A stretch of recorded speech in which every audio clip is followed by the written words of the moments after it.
Salutations again, boys and girls. It's me again. I just couldn't wait to finish this chapter, so I'm going to go ahead and keep reading.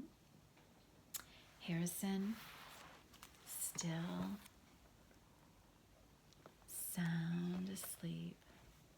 See if you can see his face there. He's still sound asleep because it's still pretty early in the morning. But I've got to read. I just love it. All right, so here we go.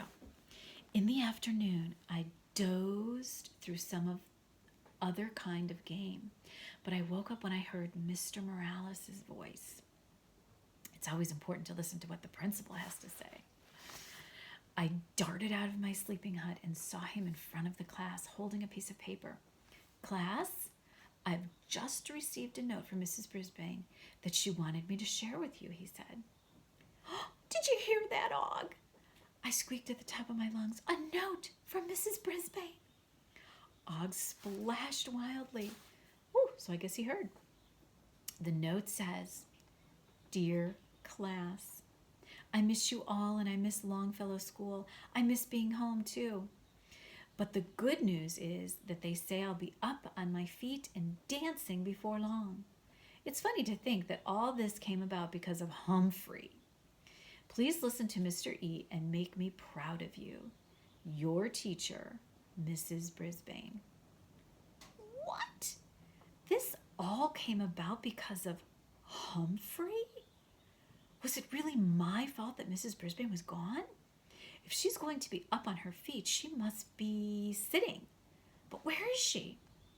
Why would she leave her class to go dancing? I'd never seen her dance before. I was, yep, say it with me, pie-whacked.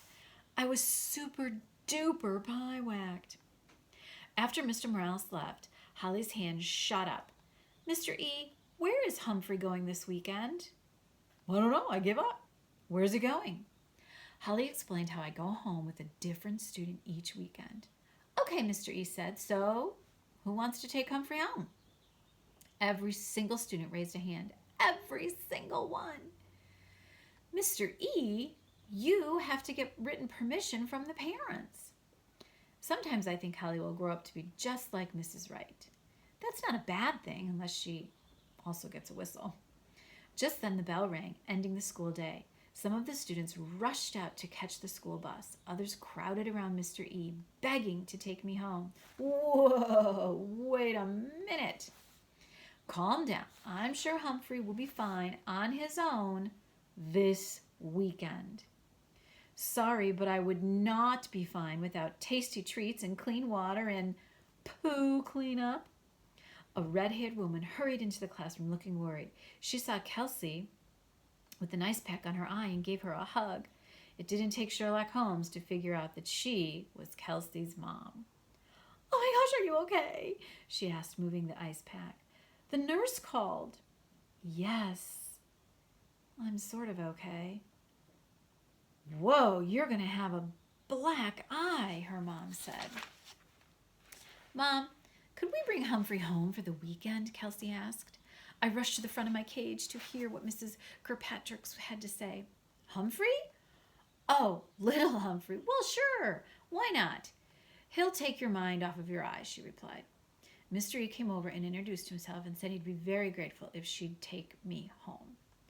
I think we needed some kind of written permission, he said. Oh, in the middle drawer, I shrieked. That's where she keeps the forms. Mr. E didn't understand, of course, but Mrs. Kirkpatrick just wrote on a plain piece of paper. But before I knew it, Kelsey was carrying me and my cage out of room 26. Sorry, Og. Bye. Have a nice weekend, I shouted. Boing, boing, he said. It was a slightly sad sound. I always feel guilty when I go away for the weekend and leave Og behind. But that Friday I felt absolutely rotten. After a few days without Mrs. Brisbane, he would probably be extra lonely this weekend. All right, here's Humphrey's Detectionary. A mystery. Why are some people, even teachers, positively clueless about how to care for a hamster? All right, until next time.